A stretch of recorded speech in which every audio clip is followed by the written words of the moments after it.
Everyday design decoded. Tape measure. The wobbly hook.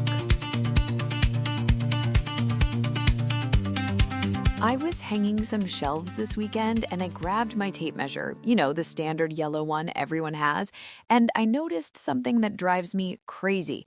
The little metal L-shaped hook at the very end, it was loose. Like really loose. Wobbly on the rivets? Yes, it felt so cheap. I honestly almost grabbed a hammer to smash those rivets tight so it would stay put. Welcome to Why It Looks Like That, where we investigate the hidden engineering in your junk drawer. Well, I am very glad you didn't grab that hammer. You would have instantly ruined the tool.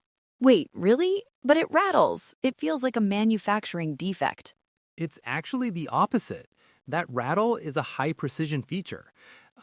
Think about how you actually use a tape measure. There are basically two ways you measure things, right? I guess. I usually just hook it onto the edge of a table and pull. Right, that's a pull measurement. You're hooking the metal tab over an edge. But what if you need to measure the inside of a window frame? Then I'd push the tape into the corner. Exactly. You push the metal hook up against the wall. That's a push measurement. And here is the problem. That metal hook has thickness. It takes up space, usually about a 1/16 of an inch. Okay, so the metal itself adds length? If it were stuck in place, yes. If you fasten that hook tight, you would have to decide, the zero start on the inside of the hook or the outside? You couldn't do both. Oh, I see where this is going. So the manufacturers leave those rivets loose on purpose. The slots in the metal are cut slightly longer than the rivets. This allows the hook to slide back and forth. And let me guess, the distance it slides isn't random. It is not. The hook slides by a distance exactly equal to its own thickness. That is wild.